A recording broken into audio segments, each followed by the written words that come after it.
Habang ang Panginoon ay nagpapagaling ng mga may sakit, nagtuturo ng daan patungo sa kaharian ng Diyos, meron namang biglang lumapit at iba naman ang request sa kanya. Mamagitan siya sa family squabble. Nagkakagalit ang dalawang magkapatid o ang magkakapatid tungkol sa mana nila sa kanilang yumaong magulang. At sabi niya kay Jesus, pwede bang mamagitan kayo at sabihin niyo sa kapatid ko na ibigay sa akin ang tamang mana na para sa akin? At sabi naman Panginoon, sino naman ang nagsabing dapat akong maging hukom sa mga kaso ninyo ng mga ganyan? Bakit kailangan niya akong isangkot? At sinabihan niya ang lahat, kasama na rin yung nag-request na siya ay makialam sa hatian ng mana, huwag kayong maging mga sakim. Ang pagmamayari ng maraming bagay ay hindi nagbibigay ng katiyakan, ng kaligtasan, ng katiwasayan sa inyong buhay. So the man wanted to bring Jesus' spiritual ministry down to worldly and materialistic levels. Pati si Jesus, gusto nilang isangkot sa kanilang mga hatian at mana-mana issues. Alam nyo, kahit ngayon mga kapatid, merong mga taga-church, lalapit sa pastor para tulungan silang mangolekta ng mga pautang. O kaya lalapit sa pastor para tulungan silang mangutang. Na hindi naman dapat ginagawa, dahil hindi naman yun dapat ang pinagagagawa ng mga spiritual leaders. At napaka-sensitive ng Panginoon sa totoong problema, hindi lang yung hatian ng particular mana, ng particular family na yon, kundi a general human condition of greed. Kaya hindi lang yung lalaki ang pinagsabihan niya, yung lahat ng nakikinig. Sabi niya, huwag kayong magpapakasakim.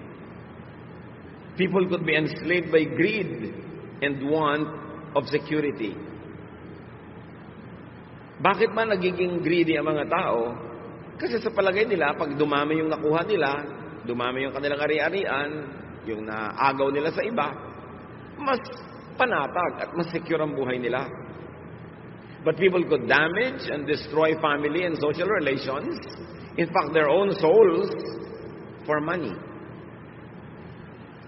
Hindi na naman natin kailangang lumayo sa mga sarili-sarili natin pamilya, kumisan, mga kapitbahay, kaibigan, kamag-anak, nangyayari yan, nagkakawatak-watak ang mga pamilya, nagkakaaway-away, minsan nagkakapatayan pa dahil sa manahan at hatian ng mana.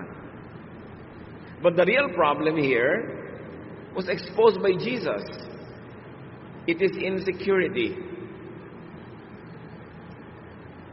People become greedy because they think that they have to protect themselves so that they could be more secure. But the real problem is not only insecurity, but also ignorance on how to be secure.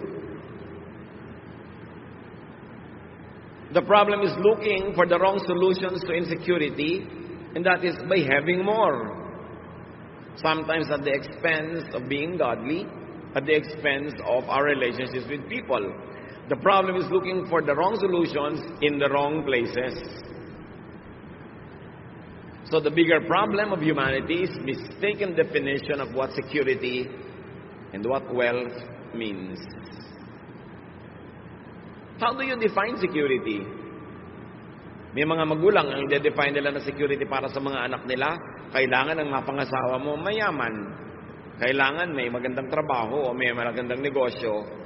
Never mind kung hindi naman mahal. Never mind kung pangit pala ugali ng pinakasalan. Financial security lang ang iniisip. Hindi kasali yung emotional security, hindi kasali yung spiritual security. At iba ko minsan, madalas pa nga, ang konsepto ng tao kung anong ibig sabihin na maging mayaman. 99% yaman lang sa pera ang itinuturing na kayamanan. Because people could be so physical, people could be so materialistic. Luke 12:16-17. So Jesus told them this story. So may kadugtong agad na kwento ang Panginoon para ipakita ang point niya na hindi lang pera-pera ang buhay. A rich man's farm produced a big crop. And he said to himself, what can I do? I don't have a place large enough to store everything. Ang problema ko minsan ng mga nagbubukid, magsasaka, maging big-time farmers, landowners, madalas, konti lang ang ani. Problema yon. Ito namang taong ito, dumami yung ani, sa palagay nyo na wala ang problema, nagkaroon ng bagong problema. Kanya, saan ko kaya itatago, iimbak, itong napakarami kong ani? Saan ko ito ilalagay? When the man had a lot of harvest, he should have been secure at that point, but another problem and another need emerged. Storage. How to secure the grain, how to secure the wealth. Luke 12:18. Later he said, "Now I know what I'll do. I'll tear down my barns and build bigger ones where I can store all my grain and other goods." Nagkaroon siya ng ideya. Paano lulutasin ang problema? Wawasakin niya yung maliit niyang kamalig o storehouse at magpapatayo siya ng mas malaki kung saan niya ilalagay yung kanyang maraming ani. But you know what construction is? It is stressful. Subukan niyo magpagawa kahit ano. Stressful yan. Nagkakaproblema ka sa manggagawa. Kung may contractor ka, madalas magkakaproblema ka rin sa kanya. Kung nagkakaproblema siya sa iyo, may problema ka sa supplier, may problema ka sa lahat ng bagay. Stress. Luke 12:19. Then I'll say to myself, you have stored up enough good things to last for some years to come. Live it up. Eat, drink, and enjoy yourself. Now the man feels secure enough. Or at least, he thinks so. Sabi niya, at patapos ko maipagawa ang malaking lalagyan, magre-relax ako, magpapasarap. At sasabihin ko sa sarili ko, mag-enjoy ka. Luke 12:20-21. Pero may problema na naman eh. But God said to him, "You fool, tonight you will die. Then who will get what you have stored up?" This is what happens to people who store up everything for themselves, but are poor in the sight of God. Maganda na sana ang takbo ng kwento, nakakita na siya ng solusyon, magpapalagawa siya ng malaking kamalig, isang malaking taguan ng kanyang mga bagong ani, at sabi niya, matagal-tagal din ako magre-relax kasi marami akong naipon. Pero sabi ng Panginoon, alam mo, mamamatay ka na ngayong gabi. Pambihira naman bad news, no? Mamayang gabi na talaga, hindi next week. Mamamatay ka na mamayang gabi, sino ngayon ang makikinabang ng lahat ng pinaghirapan mo? At sabi ni Jesus, ganito ang mangyayari sa lahat ng mga taong sobrang nag-iipon, sobrang nagpapayaman, pero sila ay mahirap, maralita, dukha sa panukat at sa tingin ng Diyos. Ngayon, bago tayo magkalituhan mga kapatid, maglinawan muna tayo. Ang pagpaparami ng ani, ang pagpapalaki ng mga taguan ng mga ani, ang pagpapayaman, by itself, hindi masama. Madalas nga, mabuti yun. But in this particular case, of this particular man, yung pagpapayaman niya, naging mahirap siya sa tingin ng Diyos. In other words, marami siyang ginawa na hindi dapat ginagawa ng makadiyos na tao.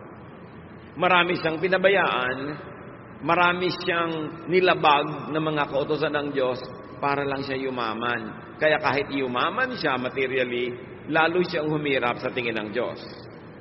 At mabuti magkalinawan tayo mga kapatid, may mga yumayaman, pero hindi naghihirap sa tingin ng Diyos kasi sa pagpapayaman naman nila, hindi sila gumawa ng masama.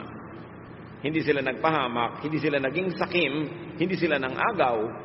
Kasi remember, ang context ng kwento na ito ay yung agawan ng mana at yung pagsasabi ni Lord na hindi nadadaan sa mga nakukuha mo, napupunta sa iyo, ang ikabubuti mo. So obviously, ang konteksto ng kwento ng taong ito ay marami siyang ginawang hindi maganda para lang yumaman. Naging mahirap siya tuloy sa tingin ng Diyos kahit sa tingin ng tao mayaman siya. Pwedeng dinaya niya ng sweldo ang kanyang mga manggagawa. Pwedeng nilamangan niya ang kanyang mga kapatid. Baka inagaw nga niya yung lupa na yon sa manahan. Kung ano man yung dirty tricks niya. Pero yung yumaman ka lang, lumaki ang iyong ani, nagpagawa ka ng maraming bangan, by itself cannot be bad. Pero may paraan ng pagpapayaman na masama. At yun ang tinutukoy dito. So maganda na sana ang plano ng taong ito, pero yung pala, God has other things in His mind. The man was feeling secure, but God thought otherwise. He thought that the man had all the reason to be insecure, because this man is going to die soon, unprepared to meet his God. At maaaring hindi lamang ibang tao ang dinaya ng taong ito sa kanyang pagpapayaman, pati ang kanyang sarili. Paano madadaya ng isang tao ang kanyang sarili sa pagpapayaman? Kung sobra siyang nag-alala, tumaas ang blood pressure, lumaki ang puso, nagkaroon ng sakit sa puso, naging hypertensive. Kung sa pagpapayaman niya, sobra siyang na-stress, tumaas ang sugar levels, naging diabetic. Kung sa pagpapayaman niya, nagkaroon siya ng mga ulcers, dahil sa stress, dahil sa pagpapabaya sa kanyang kalusugan. Kung sa pagpapayaman niya, maraming nagalit, na pwedeng patayin siya mamayang gabi dahil galit sa kanya, nadaya niya ang kanyang sarili. Dahil ang dali-dali na payamanin ang bulsa pero pahirapin ang espiritu, pahirapin ang kaluluwa at isuong ang sarili sa panganib.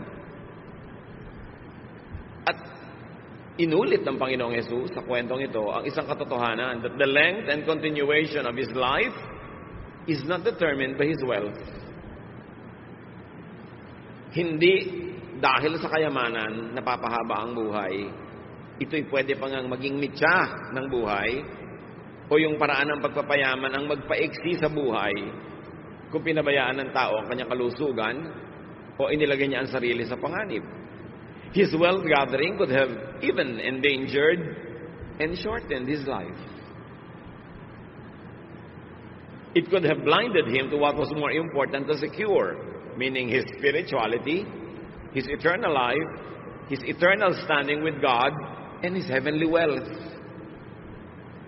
Pwedeng lahat yan mapabayaan sa sobrang sikap ng taong maging secure. They steal from Peter to give to John. To be able to give to their pocket, they steal from their brothers and sisters. They steal from their own selves. They steal from their own family. Anong ninanakaw nila? Time. Hindi na nila nabibigyan ng time ang pamilya, ang sarili.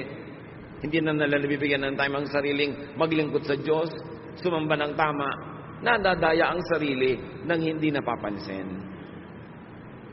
A person could be materially rich, but spiritually poor sa tingin ng Diyos.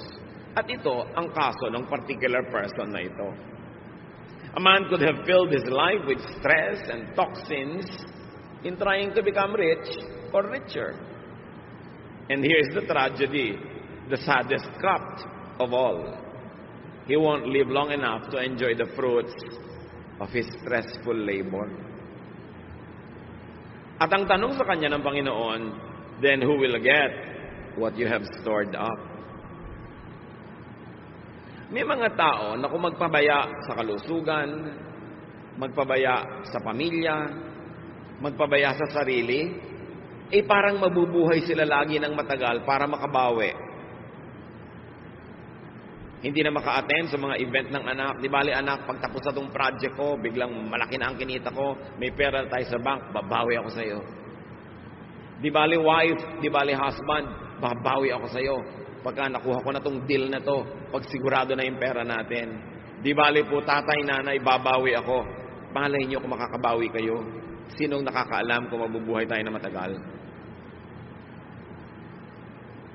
At sino naman ang nakakatiyak na lahat ng pinaghirapan niya at kinita ay siya rin ang makikinabang o baka iba?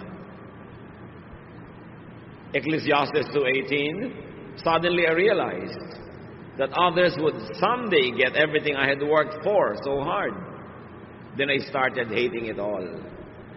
Si Solomon ito, na sobrang nagpakatalino, nagpundar, nagpayaman, pero sabi niya, alam niyo na pag-isip-isip ko, mamamatay ako. Maaaring biglaan o kahit magtagal pa man, hindi rin ako ang gagamit at makikinabang sa lahat ng naipundar ko. Kaya bigla ako nawala ng gana, sabi niya. Ecclesiastes 2:21, when we use our wisdom, knowledge, and skill to get what we own, why do we have to leave it to someone who didn't work for it? This is senseless and wrong.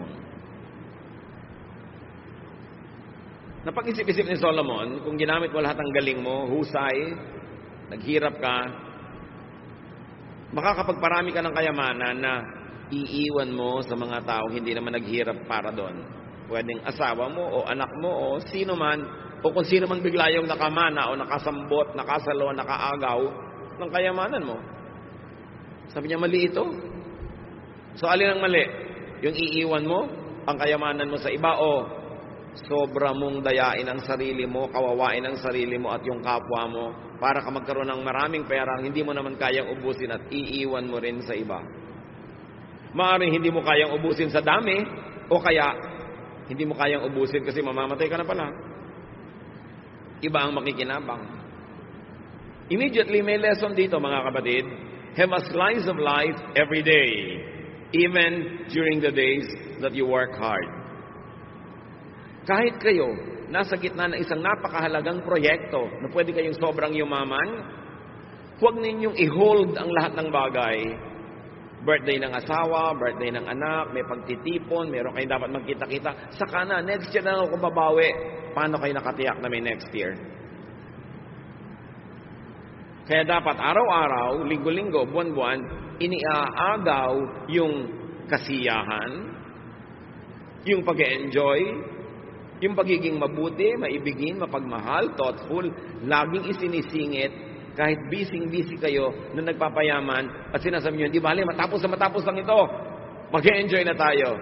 Kung yun nga, binawian ka bigla ng buhay o kaya sila ang binawian ng buhay. Kaya dapat huwag ipagsapalaran ng ganung mga halagang bagay.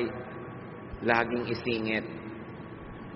Huwag kayong ipon ng 10 taon, tipid ng tipid, hirap na hirap para magkaroon ng grand vacation after 10 years. Kung ika-9th year, kayo biglang natigbak. Paano? Siyempre, kung may asawa kayo na byuda siya, tuloy ang biyahe. Iba na lang nga ang kasama. Sabi ni Solomon, bakit may kailangan mag-enjoy ng pinaghirapan ko? Nangyayari yan. Hindi masamang magplano, magtipid para sa isang malaking bakasyon o malaking project. Pero huwag niyong kalimutang magkaroon din ng mumunting mga bakasyon, mumunting mga piyesta, mumunting mga saya, kahit sa panahon na busy kayo trying to collect wealth. Don't put all of your pleasures and your happiness and your kindness and love on hold because you're waiting for a big day. Because it will happen, it might come, but you are not sure if you will be there to enjoy it. Kaya pag nakinig tayo sa mga turo ni Jesus, live by the day, nakinig tayo sa mga turo ni Solomon, huwag kayong sobrang ipon at baka mamaya, wala naman kayo para yan ma-enjoy. Ibig sabihin lang, be fair to yourself, be fair to your loved ones, be fair to your family. Don't put all of your security in what you are trying to collect, to amass. Because life could be taken back anytime. The solution to insecurity is not more wealth. Hindi ko mo ang yaman-yaman ng tao nagiging secure. Napapansin nyo ba habang yumayaman, mas nagiging sakim? Kasi mas lalong nai-insecure. Yun nga magaganda eh. Yung magaganda na, hindi pa makontento, padagdag pa ng padagdag, patanggal ng patanggal, paretoke ng paretoke. Walang contentment ang tao. So don't ever think na pag dumami yung pera nyo, makukontento na kayo. Security is not in more wealth. Hindi sa pag-ibig sa pera at pagsamba sa pera. Ecclesiastes 5:10, if you love money and wealth, you will never be satisfied with what you have. This doesn't make sense either. Have you realized this, mga kapatid? You are never satisfied with anything that you love. Kaya pag tao yung love nyo, you are never satisfied. Laging kulang ang oras, kulang ang panahon, kulang ang pag-ibig, kulang at kulang at kulang. Kasi ang iniibig, nagiging poon. Nakaka-addict. Lalo lang nagiging kulang. So kung pera ang iibigin ng tao, hindi siya kahit kailan makokontento. Ecclesiastes 5:11, the more you have, the more everyone expects from you. Your money won't do you any good. Others will just spend it for you. Tanungin niyo ang mga OFWs kung hindi yan totoo. Sabi niya, alam niyo, hindi solusyon na dumami ang pera para ka maging secure. Subukan ninyo. Sabi niya, padamihin mo ang pera mo, pagtagumpayin mong negosyo mo, palakihin mo ang sweldo mo, dumadami ang hihingi, dumadami ang aasa, kulang at kulang pa rin. Sige, patayin mo ang sarili mo, magsakripisyo ka, magpakatandang dalaga ka, magpakatandang binata ka. Sige, kumita ka ng kumita. Uubusin ng mga kapatid mo, ng nanay mo, tatay mo, kung sino-sino, mga pinsan mo, ang perang kinikita mo. Sige, patayin mo sarili mo. Akala mo, tama yan? You think that by earning more money, you will have more money? No! By earning more money, more people will spend it for you. Sabi, kailangan magpakatalino ka sa buhay. Hindi pagdadagdag ng pera ang solusyon sa lahat. And here, we should apply the lesson spiritually. People could self-destruct when they sacrifice health for wealth. Maraming ganyan. Inuubos ang kalusugan. They squander their health for wealth. They burn their candles at both ends. Nagkakasakit-sakit, nagkakasira-sira ang kalusugan, nakakakain ng mali o hindi nakakakain ng tama sa paghahanap ng pera, sa pagnenegosyo, sa pakikisama, sa pakikitungo, sa mga makakapagbigay ng malalaking deal. They squander their health. Okay, then they will have the wealth. Then they will have to squander all that wealth to get healthy again kasi nagkasakit na. May mga taong inuubos ang kanilang kabataan, ang kanilang lusog para magkapera. At pag nagkapera na, uubusin naman nila yun sa pagpapagamot dahil winasak na nila yung kanilang buong kalusugan. People could self-destruct when they sacrifice spirit for body. When they sacrifice peace and serenity for vexing materialism and worldliness. Bawat pag-alala, bawat takot, bawat nerbiyos, bawat galit, may bayad ang emosyon, may bayad ang spirito. Hindi nga lang laging nasusukat sa pera, kaya hindi nahahalata. Kung pipili kayo, matiwasay na pamumuhay na hindi sobrang daming pera, o ang daming pera pero ang gulo, doon na lang kayo sa matiwasay. Kasi malaki din ang bayad pag ang espiritu ay ligalig, gulo, vexed, stressed. May natural question naman ng mga tao, but how about our needs? Paano naman ang pangangailangan namin kung magre-relax na lang ba kami? What is the solution for and to insecurity? Luke 12:22-23. Jesus said to His disciples, I tell you not to worry about your life. Don't worry about having something to eat or wear.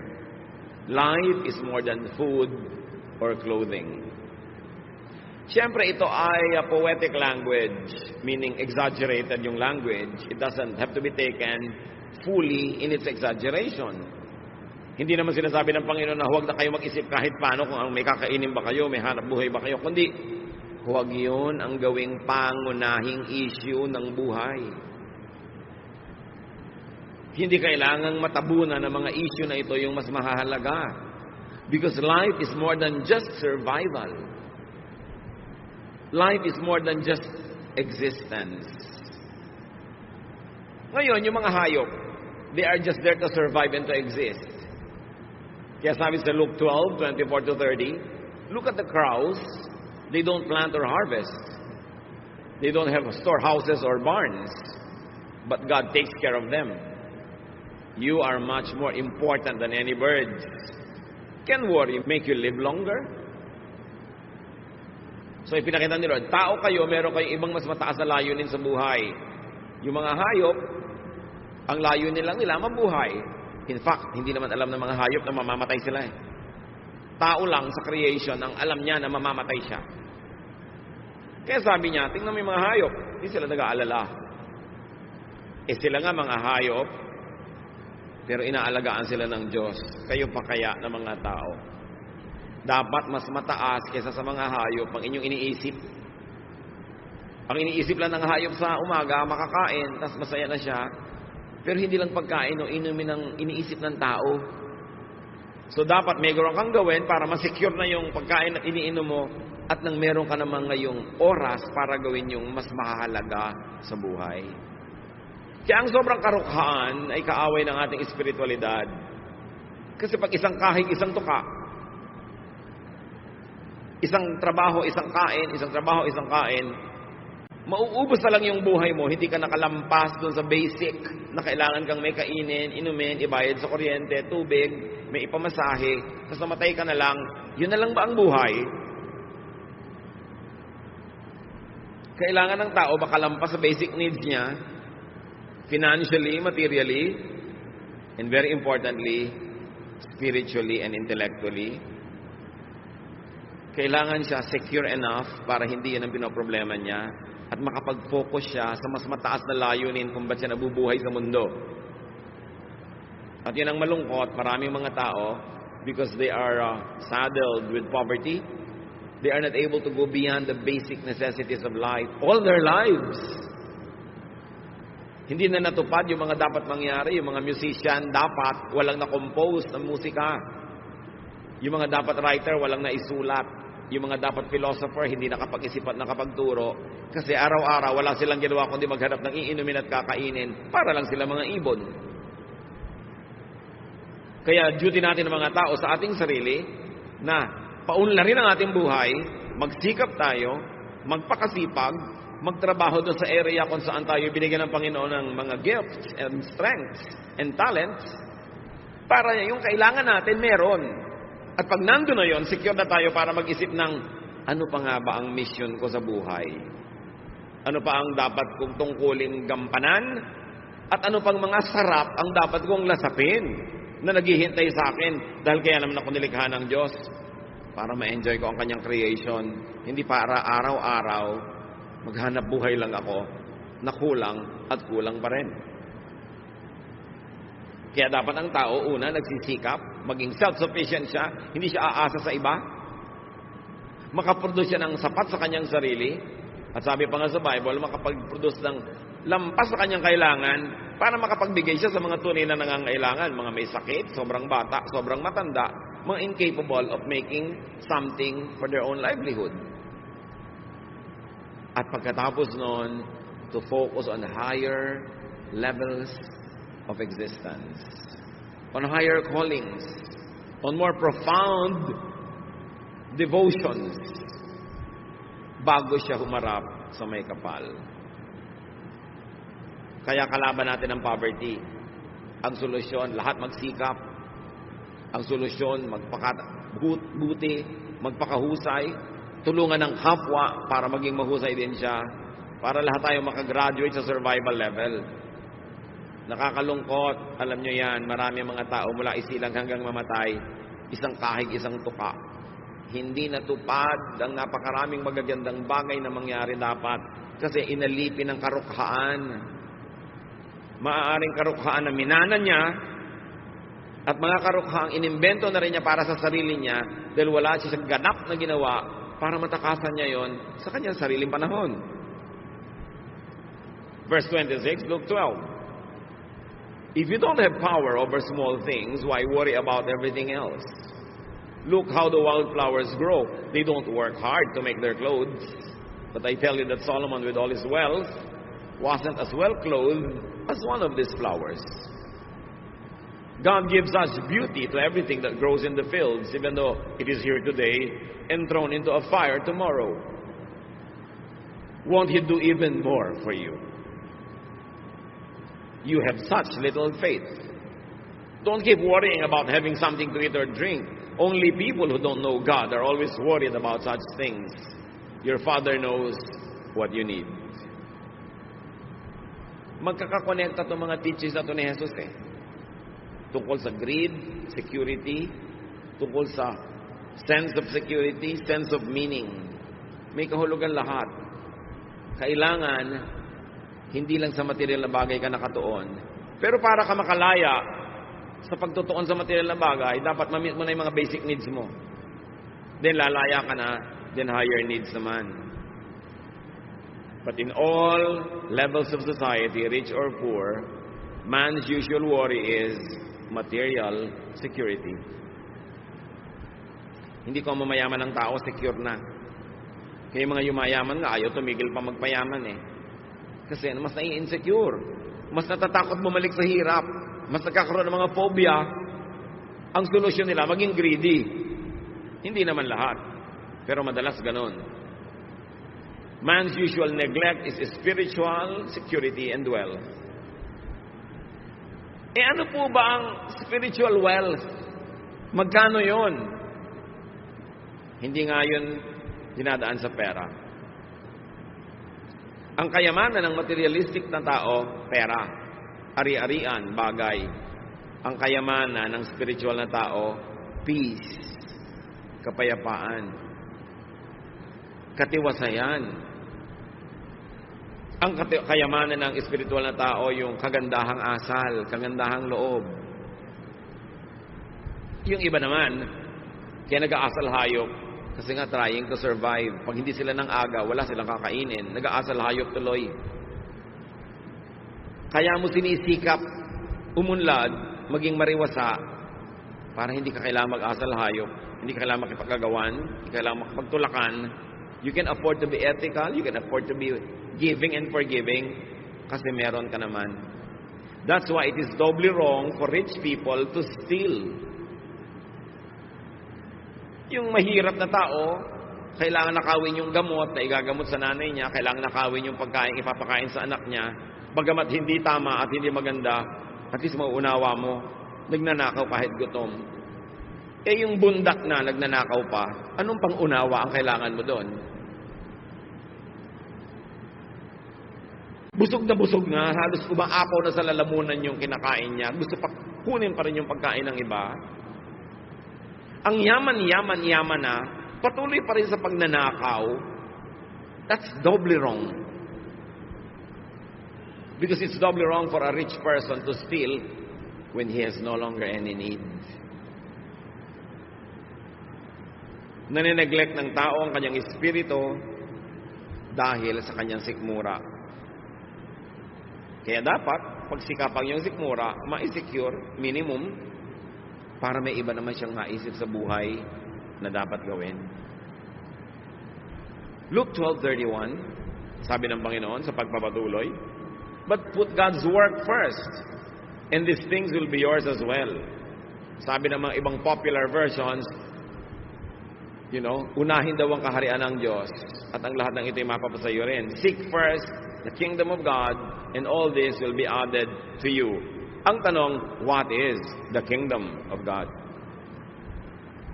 Ano yung dapat unahin na kaharian ng Diyos at ang lahat ay mapapasayo rin? Ang sagot ni Jesus dito sa mga tanong na ito is, Jesus' answer is, first things first. God and God's work first. You want to be secure? Subukan mong unahin ang sarili mo, unahin ang bulsa, unahin ang mga material na bagay. Hindi ka masasecure kahit kailan, lalo ka lang magiging matakaw, magiging greedy, magiging needy. Kaya mga sobrang mahilig sa love and romance, laging nagiging needy and greedy and addict. Hindi nasasatisfy kahit kailan. Kasi mali ang pinaghahanapan ng security. Hahanap ka ng security sa kapwa mo tao lang, kapwa mo tao lang yan. Pwede yung magtaksil, pwede yung magkulang, o pwede yung biglang mamatay. Paano ka masisecure? Maghahanap ka ng security sa material things, so pwedeng nakawin ng iba, mabulok, mag-depreciate. Paano ka masisecure doon? Seek God first and His kingdom, and all this will be added unto you. And what is that? God's outward work through you. God's work. Yun ang unahin. At isang meaning ng God's work is what God does through you. Through your service. Through your ministry. Unahin mo yon. Dahil pag inuuna mo yon, malalagay ka sa tamang landas, kasabay mo si Jesus, sinusundan mo ang Diyos, yun ang daan patungo sa security. God's work. Defined for God's kingdom. But God's work is not only God's work through you. Hindi lang yung ikaw ay servant, hindi lang yung ikaw ay minister, hindi lang yung ikaw ay naglilingkod. God's work is also God's work inward in you. Dalawa ang gawain ng Panginoon.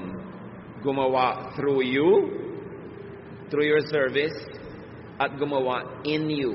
Yung nangyayari sa iyong kalooban, sa iyong espiritu, sa iyong kaluluwa, sa iyong pagkatao, maging sa iyong katawan. Unahin din yon. That is also seek first God's kingdom. Hayaan mong ang Panginoon ang magturo sa iyo, umakay, baguhin ang ating mga masasamang ugali, pagandahin yung magaganda ng mga ugali, lalo nang pagandahin pa yung makapaghari ang Espiritu ng Diyos sa ating puso na tayo nagkakaroon ng katahimikan, kapayapaan, contentment, godliness, joy. Unahin yun.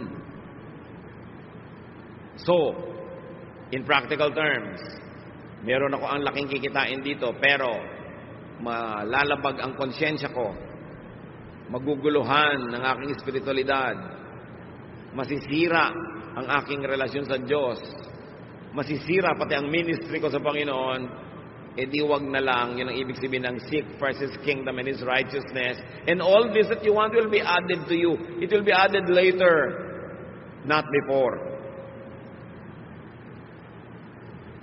Meron akong ambisyon, pero kailangang makipagkalas ako sa mga taong mahalaga sa akin, lumayo ako sa mga mahal ko sa buhay, maligalig ako, malungkot ako. Seek first yung paghahari ng Diyos. Yung God's kingdom, hindi lang yun yung pupuntahan mo sa mga ulap-ulap pag namatay ka in the next life. God's kingdom is the kingdom of God inside your heart. Ang paghahari ng Diyos, hindi sa mga alapaap, kundi sa puso mo. Yun ang unahin. Kung sa maganda mong project, sa gagawin mong ambitious thing, kakailangan mong patalsikin si Jesus mula sa trono ng puso mo at iba ang iluklok mo doon dahil may project ka, unahin mo na lang ang paghahari ng Diyos sa iyo. Doon ka masesecure. Huwag kang magpapadaya na magiging secure ka sa pagpapaalis sa Diyos sa buhay mo para habulin mo yung mga gusto mo. Marami ka naman pwedeng habulin, nakasabay mo ang Diyos, tinutulungan ka pa niya, itinutulak ka pa sa paghahabol mo para ka mapabilis. Bakit ka maghahabol sa mga bagay na maglalayo sa iyo sa Diyos? Lalo ka lang may insecure. At ibalik natin sa pera yung usapan. Ba't mo na ipagbibili ang iyong kaluluwa para sa pera? What does it profit a man to gain the whole world and lose his soul to the devil? Ito ang mga bagay na nalilimot ng maraming tao ngayon. Sobrang kasing secularized sa mundo, sobrang materialistic. Basta pera na, kahit Diyos kakalimutan, kahit ang pagiging maka-Diyos, isa sa isang tabi, kahit ang kapayapaan, kahit ang kapayapaan sa pamilya, isa sa isang tabi, inuuna yung ganung uri ng security. In practical terms, marami ng mga kapatid nakakalungkot. Gusto nating unawain, pero yung may asawa dito, pupunta abroad, magpapakasal doon para maging citizen. Pagkatapos sa kalibutan na yung asawa dito, nagkawindang-windang na yung buhay nila, nagkagulo-gulo. Unahin mo na lang yung paghahari ng Diyos sa iyong buhay, yung mas payapa. Kahit hindi ganun kalaki ang naging oportunidad mo sa buhay, tahimik naman. Yung kasing katahimikan, kapayapaan, walang price tag. Kaya kung minsan, akala natin walang halaga. Ito, tandaan nyo, basta may price tag, mura yon. Kasi may price tag na may halaga. Ang mahalagang bagay, yung hindi nalalagyan ng price tag. Katahimikan ng loob, kapayapaan, tiwasay na konsyensya, masayang pang-araw-araw na pamumuhay, kahit simple. Dapat yun ang inuuna. Yun ang turo ng Panginoon. Luke 12:32-33. My little group of disciples, Don't be afraid. Your Father wants to give you the kingdom. Sell what you have and give the money to the poor. Make yourselves money bags that never wear out. Dramatic kasi ang mga contrasts, ang mga paghahambing ng Panginoon, kaya madalas pwedeng pagkamalian ng pagbabasa. Hindi siya kontra na magkaroon ka ng pera, hindi siya kontra na yumaman ka, pero kontra siya sa pagkakaroon ng pera, pagyaman na ang kapalit ay nawawala ang paghahari sa iyo ng Diyos. Pero kung pwede mong pagsamahin sa isang masayang pagsasama, then hindi na masama. Sabi niya, alam niyo mga mumunti kong mga estudyante,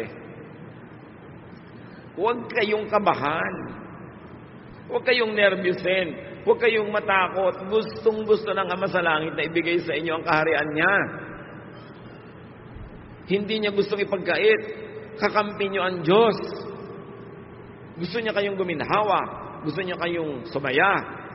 Pero unahin niyo yung paghahari niya. Pag binaligtad niyo, ang pinaghari niyo sa sarili niyo ay kasakiman. Ang pinaghari niyo sa sarili niyong puso ay masasamang espiritu, kasamaan. Dahil gusto niyo lang magkapera. Dahil yung kasi pagkakapera ay iniisip niyo magpapasaya. Yun ang kabiguan. Ang gawin ninyong mga savings, hindi lang savings ng pera, savings ng spiritual wealth.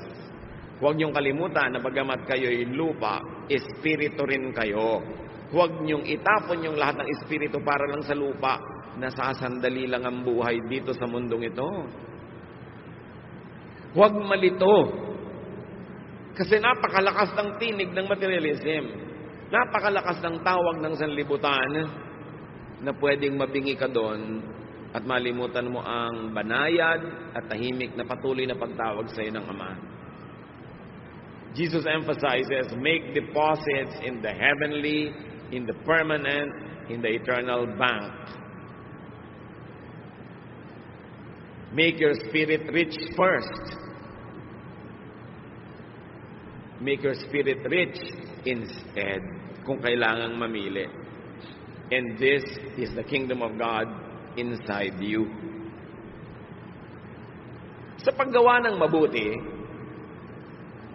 nag-iimpo ka ng kayamanan sa langit sa kabilang buhay dahil siyempre may gantimpala yun. Pero nag-iipon ka rin ng kayamanan kahit dito pa lang.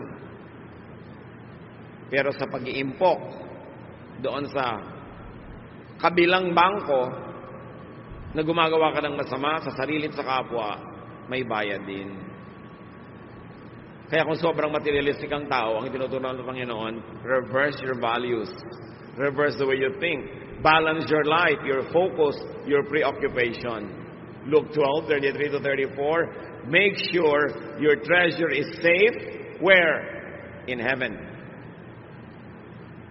Where thieves cannot steal it and moths cannot destroy it. Your heart will always be there where your treasure is. So dito, pinapakita ng Panginoon, ano ba ang tunay na kayamanan? Yung hindi nananakaw ng iba. Yung hindi nabubulok at nawawala ng halaga. So ano man, ang iniisip nyo ngayon mga kapatid na kayamanan, pero kung pwedeng manakaw ng iba, kung pwedeng maluma at mabulok, hindi yun kayamanan sa tingin ng Diyos. Sa tingin lang yun ng tao. At kung yun ang ating mga kayamanan at wala nang iba pa, napaka-miserable naman natin at pobre sa tingin ng Diyos. Kaya sabi ni Jesus, alam nyo, ang patabain ninyo, ang pakapalin ninyo, yung account nyo sa langit. Dahil walang pwedeng magnakaw doon. At yung langit, mga kapatid, pwedeng dalawa. Yung pupuntahan ng tao matapos siya ay mamatay at maharap na siya sa Diyos, yun ang tinatawag nating eternal heaven. At may isa pang langit, yung daladala mo sa puso mo. Nandito na, ngayon na. Pag mayaman ka doon, ang kayamanan mo halimbawa, peace of mind. Sinong nanakaw nun? Ang kayamanan mo, godliness, honesty, contentment. Sinong pwede magnakaw nun? Kaya sabi, payamanin nyo yung kingdom of heaven in you and out there. Yun ang walang talo. Yun ang walang lugi. Heaven is that eternal home of the Spirit, but heaven is also the godly believer's heart. Where heaven comes down, where God reigns here and now. Gather treasures in heaven, meaning your heart. Gather treasures in the eternal heaven, meaning that place where you will go after this death. Dahil sa maiksing buhay dito sa lupa ka lang pwede mag-deposit doon. Pagkatapos ng buhay na ito, wala ka ng chance. Don't miss the golden opportunity to gather for yourselves treasures in heaven. There and here. Gather spiritual and intangible treasure that cannot be stolen. That is the solution to insecurity. Kasi ang tanong, paano ko masesecure? Lahat ng mga iniipon ko na nanakaw, naaagaw, di palitan mo kung anong iniipon mo. Yung hindi naaagaw, hindi na nanakaw. At dun ka palang magkakaroon ng kapayapaan. Hindi sasabing baliwalain mo ang iyong asawa na pwedeng manakaw o mamatay o maluma. Hindi ganon. Baliwalain mo ang iyong kotse o ang iyong bahay. Pero hindi sasabing no. Pero sinasabi lang, huwag yun ang gawin mong Diyos sa buhay mo. Gawin mo lang siyang dagdag, dekorasyon, icing. Pero hindi siya ang cake. Ang tunay na cake, yung kayamanan mo sa langit at sa puso mo. Sabi niya, and all this will be added to you. Idadagdag din naman Pero dagdag lang yon. Hindi yun ang main thing. Gather intangible treasure that will not depreciate. Like peace, contentment, restfulness of the spirit, goodness. Baka nga yung akala natin, taong kahirap-hirap, siya pala yung mayaman sa tingin ng Diyos.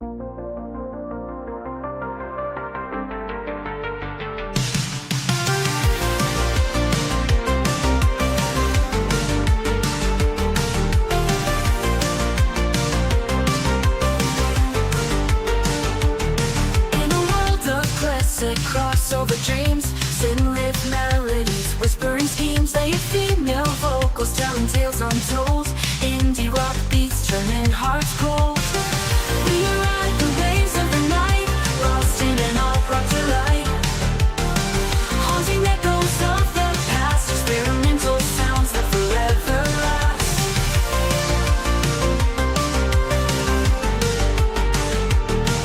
Melodic synths painting the sky in shades of pink and neon high. An indie rock heartbeat pounding true in a realm where the stars feel so new.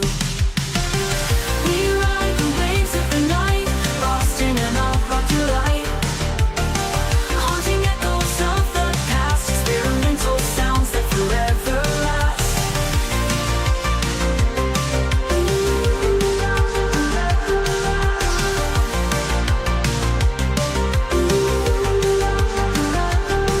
Melodic synths painting the sky in shades of pink and neon high. An indie rock heartbeat pounding true in a realm where the stars feel so new. We ride the waves of the night, lost in an all-dark delight, haunting echoes of the past, experimental sounds that forever last.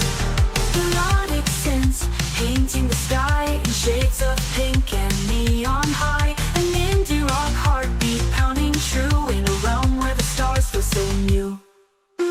In the darkness we find the light, guided by the music taking flight. A fusion of genres in perfect blend. This electronic journey will never end. We ride the waves of the night, lost in an opera delight, haunting echoes of the past, experimental sounds that forever last. Classic crossover, timeless groove, synth that symphonies we shall move. Late female vocals in the distance call, indie rock hearts standing tall.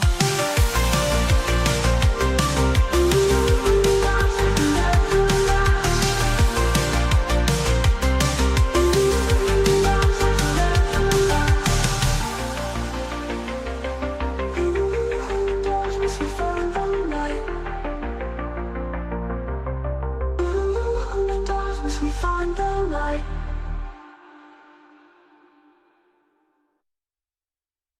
Diyos eh. At yung taong sineselebrate natin, ang yaman-yaman, ang hirap pala sa tingin ng Diyos. Paano pa kung ang yaman-yaman nasa tingin natin, tapos ang yaman-yaman pa sa tingin ng Diyos? Diba? Heaven both ways. At pwede yon.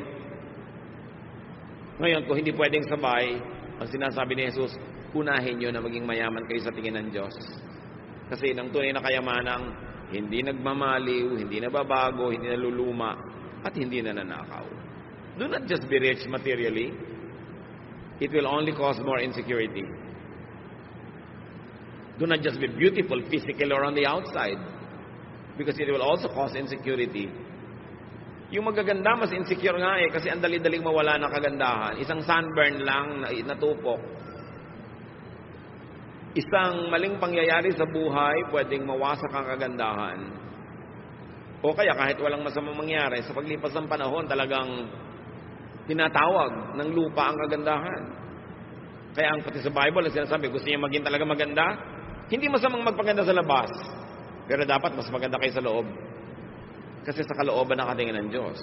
1 Peter 3:3-4. Don't depend on things like fancy hairdos or gold jewelry, but expensive clothes to make you look beautiful. Be beautiful in your heart by being gentle and quiet. This kind of beauty will last, and God considers it very special. So maganda ka ba sa tingin ng Diyos? Yun ang unahin. Tapos maganda ka pa sa tingin ng tao, di doble, may bonus. Pero ang ganda-ganda mo sa tingin ng tao, tapos sa Diyos, hindi pala, lugi ka.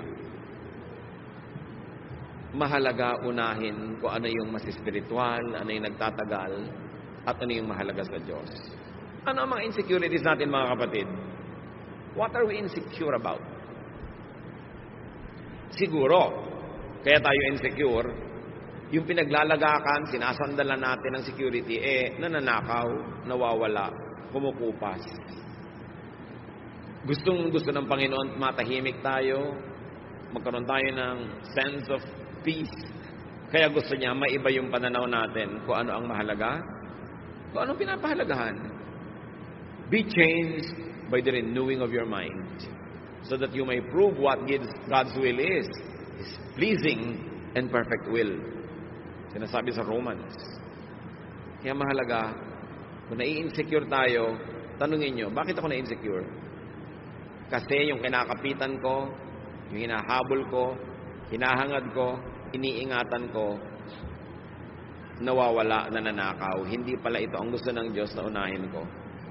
That's why you have to let go and hold on to things that are eternal and important. Dear God, we thank you for reminding us about what is truly important.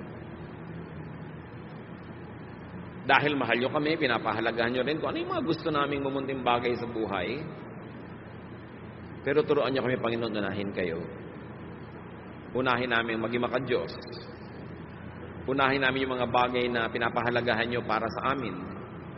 Unahin namin alagaan ang aming espiritu, ang aming emosyon, ang aming kalusugan, kesa sa sobrang paghahabol sa pera, paghahabol sa tao, bagay na we are addicted to. Set us free from our addictions, O God, so we can really be truly free. At nawa yung kapayapaan yung maghari sa aming buhay dahil ang pinahahalagahan namin yung mga bagay na hindi nananakaw, hindi naluluma. Pagbulay-bulayan natin, mga kapatid, ang kahulugan nito sa ating buhay. Kanya-kanyang application sa ating buhay. Kanya-kanya tayo ng insecurity. Kanya-kanya ng hinahabol. Kanya-kanya ng pinagkakabaliwan kumisan. Pero ito ba ang gusto ng Diyos? What will give you peace? What will give you inner happiness? That is what is important to God. Not what is measured by money or by price tags. Dear God, teach us. Kayo lumikha sa amin. Kayo ang creator. Kayo yung manufacturer. Yung design ninyo, Panginoon, ang masunod sa aming buhay. Yung kalooban ninyo, plano nyo, ang manaig. Spend some time with the Lord. Surrender to the Lord your insecurities. Seek God's power to transform our values so we can attach value to what is really valuable to God. Dear Lord, guide your people. Enlighten us. Take away the cobwebs from our eyes so we can see clearly kung ano ang tunay na kahulugan ng buhay at kung ano ang mahalaga sa aming buhay.